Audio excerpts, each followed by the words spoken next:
เมื่อส่งปลาทีนึงเลยพี่น้องมาส่งปลาแล้วมาใหม่ครับ มาดอกเนื้อกระเทศเลย ปลามันจะขึ้นนี่นะพี่น้องแล้วปลาข้อโอ้ข้อน้อยเนาะตัวใหญ่ไปเลยสบายดีมาสุขุสุคนวันนี้สิพาพี่พน้องไปเบิ่งอีกสถานที่หนึ่งก็คือครัวจีนพี่น้องทางขึ้นภูเขียวนครพี่น้องเพื่อนว่าได้ปลาหลายเนาะไปเบิ่งน้ำกันว่าสิเป็นจะได้สายทางออกไปทางเลขที่13ใต้ทางตัดสร้างซิงนะบวบพี่น้องไปเบิ่งน้ำกันครัวจีนทางใหม่ครัวที่ว่าบ่ทันได้เปิดให้คนแล่นเนาะแต่ว่ามันมีป่าที่ว่าอยากขึ้นจากปากถ้ำรอสลอขึ้นลงจากน้ำโดดจากหนองเทาจากทางป่าเสื่อมขอโทษขออภัยพี่น้องจากถ้ำป่าเสื่อมเนาะมันจะขึ้นมาห้วยเชียงลงเนาะพี่น้องชาวบ้านกระบูดเพิ่นมาตึกกระดุงหรือว่าพ่อแม่ประชาชนมาตึกกระดุงไปเบิ่งน้ำกันว่าสิหลายสำใดเนาะพี่น้องจากทางไปจากบ้านนี่ก็ถือว่ากระโบหลายลักประมาณ 2-3 ลักพี่น้องไปเบิ่งน้ำกันทางขึ้นภูเขียวนครมันเป็นทางใหม่เนาะแต่ว่าบ่ทันได้เปิดให้รถแล่นมีหยังก็พาพี่พี่น้องไปเบิ่งระหว่างทางเบาแปลงเก็บภาพบรรยากาศระหว่างทางให้พี่พี่น้องได้เห็นเนาะพี่น้องว่าสิเป็นจังไดเนาะไปเบิ่งนํกันพี่น้องว่าสิเป็นจังไดเนาะว่าเพิ่นตึกป่าสิได้หรือบ่ปลาสร้อยหรือว่าปลาพันธุ์ขึ้น 2-3 วันแล้วเพิ่นเอามากินเนาะค่อยก็ได้ยินแล้วก็เลยไปออกไปเบิ่งพี่น้องเฮาหนทางไปนี่ก็พาบ้านไปประมาณ 2-3 โล 2-3 ลักนี่แหละพี่น้องไปเบิ่งนํกันพี่น้องว่าสิเป็นจังได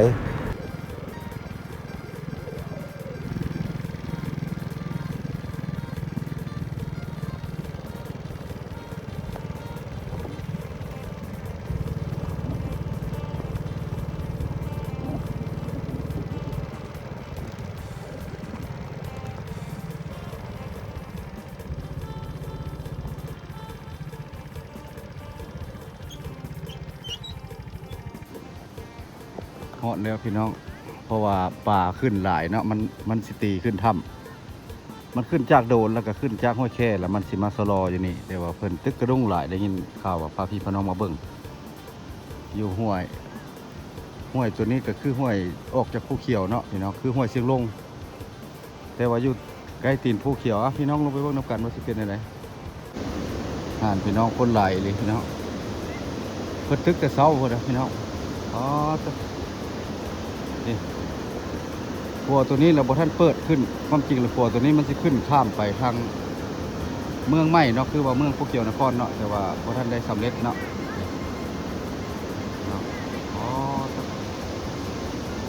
ป่านี่ได้หลายแน่นอนนะมันขึ้นจากโดนแล้วมันจะขึ้นมารออยู่นี่พี่น้อง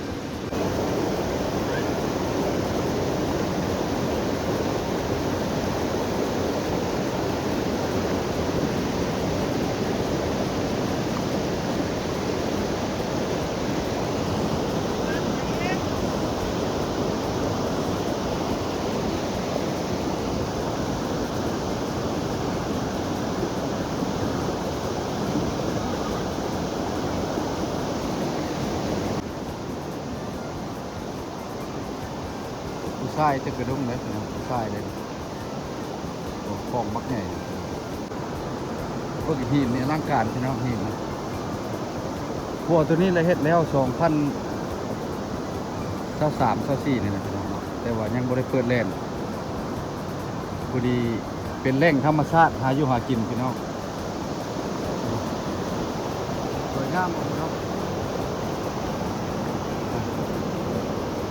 เสียงน้องน้ำเนี่ยก็ได้ยินไก่เติบ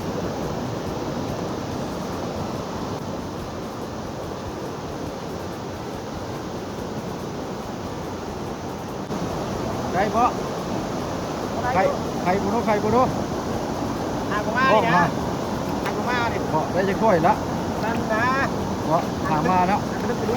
เขามาแต่เช้าคงง่ายเนาะเขาเพื่อส่งแล้วเพราะเขามาส่งนะ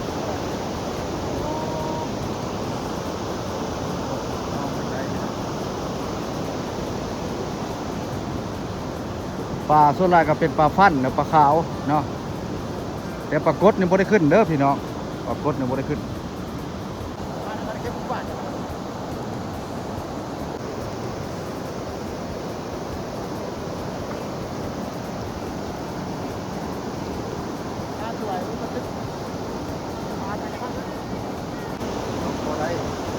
พิ่นเมื่อส่งปลาในเรื่องเลยพี่น้องมาส่งปลาแล้วมาใหม่ครับ มาดอกเนื้อกระเทศเลย ปลามันจะขึ้นนี่นะพี่น้องมันจะขึ้นสภาพมันขึ้นข้ามไปถ้ำปลาจะข้ามไปถ้ำไปพุ่นมันจะขึ้นไปข้ามเส้นถ้ำหมดเลยครับตอนนี้ก็3 โมงยัง3 โมงนี่แหละพี่น้อง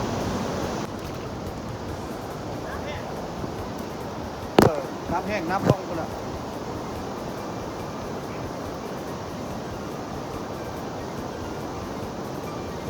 น้ำไม้ก็มีพี่น้องแต่เลยน้ำไม้หลายตัวลายจะเป็นน้ำไม้ไผ่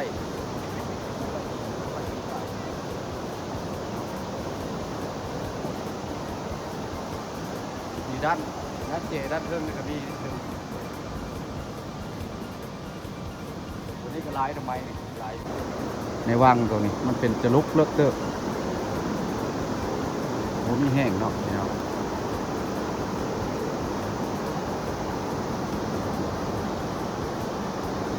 ตัวนี้ก็คือครัวจีนที่ว่าข้ามไปภูเขียวนครเฮ็ดครัวที่ว่าทางตัดไม้เนาะขึ้นไปดงภูเขียวนครพี่น้อง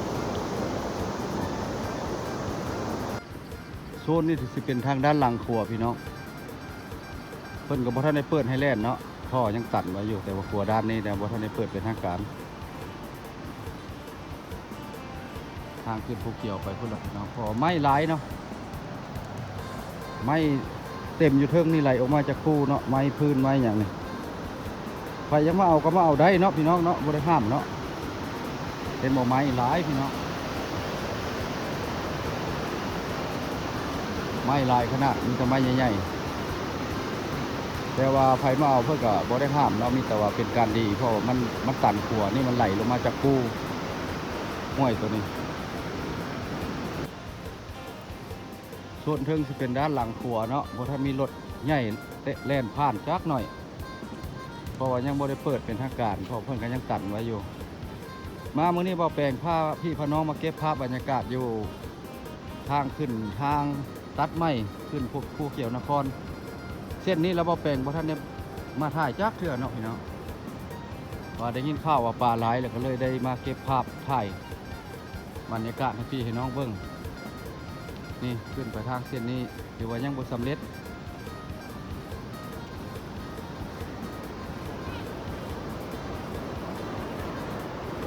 ตรงนี้บรรยากาศด้านเทิงพี่น้องบรรยากาศด้านเทิงกับซ้ำนี้นะเนาะเพิ่นได้ปลาข้อแล้วพี่น้องปลาข้อเทกระดงเลยส่วนหลายป่าไม้ก็ยังหลายส่วนหลายเป็นต้นยุงต้นยางเนาะโอ้ก็เป็นจุดหนึ่งที่ว่าต่อไปก็สิเป็นจุดแหล่งท่องเที่ยวรักษาอนุรักษ์ไว้ตัดก็บ่ได้ไม้ลำต้นจำนวนนี้เนาะเพิ่นบ่ให้ตัดถ้าว่าตัดได้ก็หมดเลยเนาะเพิ่นก็ยังรักษาไว้ทางเส้นนี้นี่ยังไปบ่ได้เนาะแต่ว่าคนย่างเนี่ยไปได้ออกไปพุ่นละผู้ใดได้ปลาข้อกินนี่ได้ปลาข้อโอ้ข้อน้อยเนาะบ่ใหญ่ไปเลยอันนี้เราเป็นจุดห้วยเชียงลงเนาะก็ครัวจีนเฮานี่ได้ชั้นแหละพี่น้องพอกินผู้คนเนาะป่ามันรอสลอมันสิขึ้นจากปากทับขึ้นไปเทิงพุ่นเพราะว่าน้ำโดนน้ำห้วยแค่ถอยแล้วมันจะขึ้นมาตามห้วยน้อยขึ้นไปเทิงพุ่นสะดุ้งซิงเพิ่นในมาเนี่ยอันนี้ห่านได้บาทละโต2 โตกะลายแล้วป่าเอาบ่าแปลงสิพาไปเบิ่งอีกจุดหนึ่งเนาะเลาะทงให้ทงนาบางเทื่อเพิ่นเกี่ยวเข้าจุดใดแล้วเกี่ยวแล้วหรือบ่เนาะตอนนี้มากกว่าจีนมาเบิ่งคนทึกป่าพี่น้องนี่ทงนาทงนี้แต่ว่าเพิ่นก็ใส่เข้างานนำพี่น้องเพราะว่าผลหลายปีนี้ส่วนมากเพิ่นจะเกี่ยวกับพี่น้องเพราะว่าฝนตกวานนี่ก็ถือว่าแห้งเติบมดคืนอีกพี่น้องแห้งขมวนเฮาฝนตกตอนนี้กำลังขนเข้าอยู่เกี่ยวตอนเช้าแล้วตอนแรงกู้ทงนี้บางจุดเข้าดอหรือว่าเข้ากลางเพื่อก็เกี่ยวหมดแล้วพี่น้องเนาะอันนี้คือทงนาบ้านเชียงแหวนหรือบ้านเล่ามันจะติดกันพี่น้อง หรือบ้านกระโบดเชียงแหวนเฮาเนาะบ่แปลงคลิปนี้บ่แปลงจะได้อัปเดตท้องนาหรือว่าท้องถิ่นต่างๆส่วนบทลาวพี่น้องว่าพ่อแม่ประชาชนเกี่ยวข้าวแล้วกันแล้วบ่บางท้องยังหรือบ่บางคนก็อยากเห็นเด้อพี่น้องเข้าไปเป็นกำลังใจในพี่น้องชาวไทยเฮาหรือว่าชาวลาวเฮาทุกเพศไปกันต่อบัดนี้พี่น้องไปกันต่อเลาะเบิ่งทงไห้ทงนาเส้นทางเส้นนี้ก็ทางไปบ้านถ้ำสร้างหรือว่าถ้ำหัวงัวหรือว่าถ้ำมะถ้ำเนาะพี่น้องเส้นนี้ก็เป็นทางแดงเป็นทางออกใส่ทางละสายเลขที่13พี่น้องออกจากด่านภาษีมาเนาะเส้นนี้บางคนก็สิจำได้นักท่องเที่ยวก็เคยมาเนาะเคยมาเที่ยวมาชมเนาะ